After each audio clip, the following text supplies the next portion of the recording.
देखो अपने पार्टनरशिप का जो थर्ड चैप्टर चल रहा है उसमें अपना टॉपिक चल रहा था साझेदार की मृत्यु, डेथ ऑफ ए पार्टनर।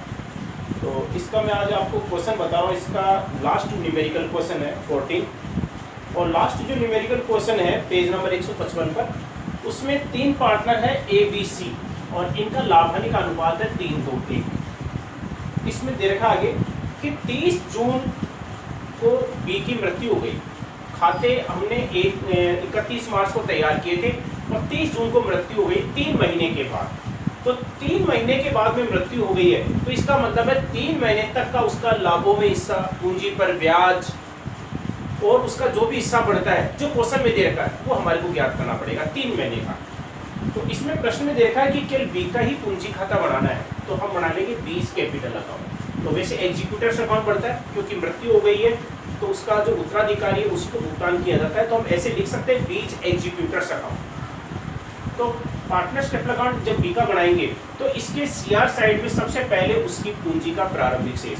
तो प्रश्न में क्या है, बी की पूंजी दे रखी है 12,000, तो सबसे पहले सीआर साइड में इसकी पूंजी दिखा देंगे 12,000 बाई बैलेंस पीडी के नाम से। ठीक है, पूंजी दिखाने के बाद में क्योंकि इसमें संपत्तियों और दायित्वों का पुनर्मूल्यांकन नहीं किया गया इसलिए डिवेल्यूशन का कोई लॉस प्रॉफिट नहीं है। पुरानी बैलेंस शीट में देखो जनरल रिजर्व दे रखा है लायबिलिटी साइड में और जनरल रिजर्व लाभों का हिस्सा होता है इसलिए उसका हिस्सा निकाल लेंगे। तो जनरल रिजर्व इसमें दे रखा है 12,000, तो 12,000 में बी का हिस्सा है वो कितना हो गया 2/6। तो 12,000 का 2/6 कितना होता है 4,000 रुपये। तो ये 4,000 रुपये जनरल रिजर्व के नाम से हम दिखा देंगे सीआर साइड। तो बैलेंस शीट में तो यही मत है। अब आगे जो सूचनाएं दे रखी है नीचे उसमें दे रखा है कि मृत्यु के समय उसकी पूंजी पर 10% की दर से ब्याज, तो 10% की दर से ब्याज दिया जाएगा। तो ब्याज है इसकी पूंजी कितनी की 12,000, तो 12,000 पर 10% की दर से 3 महीने का दिया जाएगा क्योंकि 30 जून को मृत्यु हो गई तो अप्रैल मई और जून 3 महीने का। तो मैं निकालेंगे 12,000 इंटू 10/100 इंटू 3/12। तो इस प्रकार से 3 महीने का पूंजी पर ब्याज है वो कितना बनता है 300 रुपये। तो ये 300 रुपये हम दिखा देंगे इंटरेस्ट ऑन कैपिटल के नाम से। ये पूंजी पर ब्याज हो गया। ठीक है, इसके बाद में सामान्य संचय में उसका हिस्सा हमने दिखाई दिया।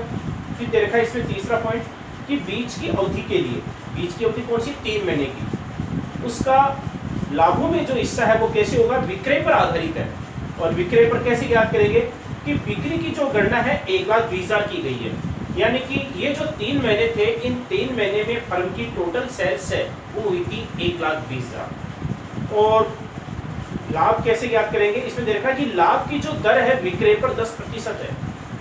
तो 1,20,000 जो टोटल सेल्स रही है 3 महीने में उस पर 10% की दर से लाभ है वो कितना होता है 12,000 रुपये। यानी कि 10% की दर से लाभ, इसमें देखा कि विक्रय पर लाभ 10% दिया जाता है। तो इस प्रकार से ये मान लिया गया है कि 3 महीने का जो लाभ है वो कितना बढ़ता है 12,000 रुपये बढ़ता है।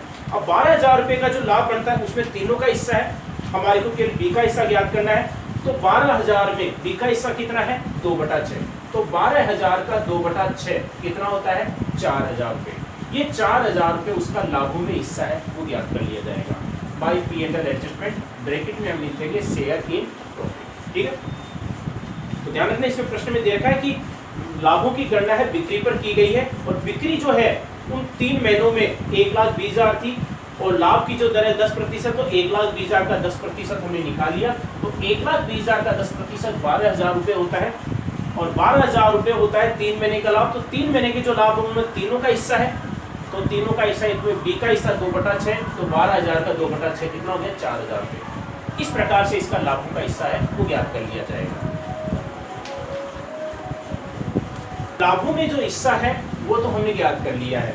अब आगे प्रश्न में क्या दे रखा है कि उसके लाभ के भाग के अनुसार, जैसे हमने लाभ ज्ञात किया था वैसे ही ख्याति की गणना करनी है। 3 वर्षों के लाभ के दुगने में से 20% घटा करके, देखो जो से लाइन दे रखी है उसका ध्यान रखना है कि 3 वर्षों के लाभ के दुगने में से 20% घटा करके ख्याति की गणना करेंगे और ख्याति की गणना करके फिर उसमें उसका हिस्सा ज्ञात करेंगे। देखो ख्याति जो होती है इसको समय के हिसाब से नहीं बांटा जाता है। समय के हिसाब से क्या क्या बांटा जाता है, पूंजी पर ब्याज, वेतन, कमीशन और लाभों में हिस्सा। लाइफ पॉलिसी में हिस्सा, ख्याति में हिस्सा, ये समय के हिसाब से नहीं बढ़ता है। तो इसमें सबसे पहले ख्याति की गणना करने के लिए पिछले 3 वर्षों के लाभ दे रखे हैं। तो 3 वर्षों की जो लाभ दे रखे हैं 8,200 है पहले वर्ष का, दूसरे वर्ष का 9,000 है और तीसरे वर्ष का लाभ है 9,800। तो इसमें दे रखा प्रश्न में 3 वर्षों के लाभ, तो तीनों वर्षों के लाभों को जोड़ दिया, कितना हो गया 27,000। 27,000 लाभों का दुगना, तो 27,000 का दुगना, 2 गुना है वो कितना हो गया 54,000 रुपए। 54,000 रुपए हो गया।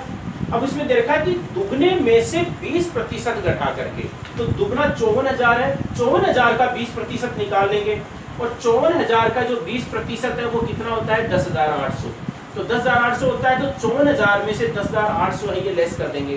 तो 54,000 में से 10,800 लेस कर दिए तो कितना आ गया आपके 43,200। इस प्रकार से ये फर्म की टोटल गुडविल है वो कितनी आ रही है 43,200 रुपये आ रही है। अब 43,200 रुपये फर्म की टोटल गुडविल आ रही है तो हमारे को केवल इसमें बी का हिस्सा ज्ञात करना है और बी का हिस्सा है वो कितना है 2/6। तो 43,200 का 2/6, ये 2/6 निकालेंगे 43,200 का, तो 43,200 का 2/6 है वो कितना होता है 14,400 रुपये। तो 14,400 रुपये इसका ख्याति में हिस्सा आ गया। तो ये 14,400 रुपये है, ये गुडविल के नाम से दिखा दीजिए। वैसे तो इसकी एंट्री वैसे होनी चाहिए जैसे मैंने बताया था, इसके नाम से दे रखा तो गुडविल के नाम से भी दिखा सकते हैं, क्योंकि जैसे मैंने एंट्री बताई थी कि अवकाश ग्रहण करने वाला है, मृत्यु हो गई हो, उसका हिस्सा ज्ञात करके उसके खाते को तो क्रेडिट किया जाता है और शेष बचे साझेदारों के खातों को गेन रेशियो में डेबिट किया जाता है। तो नाम क्या है इसमें ए और सी का आता है, लेकिन हम ऐसे भी कर सकते हैं कि ए का खाता है तो फिर उसी के खाते में मूल्यांकन करके दिखा सकते हैं गुडविल के नाम से।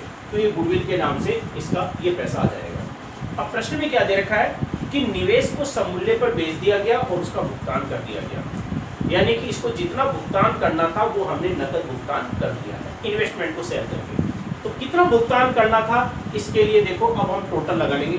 इसमें देखो इसके अलावा और कोई मत नहीं है, बस सीआर साइड में मत है, डीआर साइड में कुछ भी नहीं है क्योंकि इसका कोई हानि में हिस्सा नहीं है, उसके द्वारा कोई ड्राविंग्स आहरण नहीं किया गया है। तो सीआर साइड का जो टोटल है वो देख लो, इसमें 11 आपके 34,700 रुपये। सीआर साइड का टोटल इसमें 34,700 रुपये आ रहा है और क्वेश्चन में दे रखा है कि 34,700 रुपये का हमने भुगतान कर दिया है।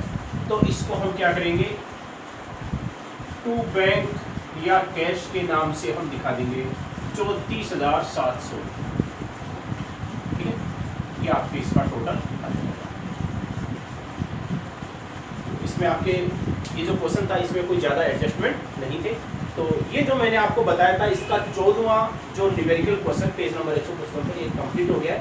एक का ही खाता बनाना था, तो अगर एग्जाम के अंदर किसी एक का ही अगर अकाउंट बनाना है तो हम इसी प्रकार से बनाते हैं कि एक का ही उसका हिस्सा ज्ञात कर लेंगे, लाभों में हिस्सा हो, ख्याति में हिस्सा हो, उसका पूंजी पर ब्याज हो, वेतन कमीशन हो। और जब एक का ही कैपिटल अकाउंट बनाया जाता है तो नई बैलेंस शीट हम बना ही नहीं सकते, क्योंकि नई बैलेंस शीट उसी परिस्थिति में बनाते हैं जब पार्टनरशिप अकाउंट सबका बनाया जाता है।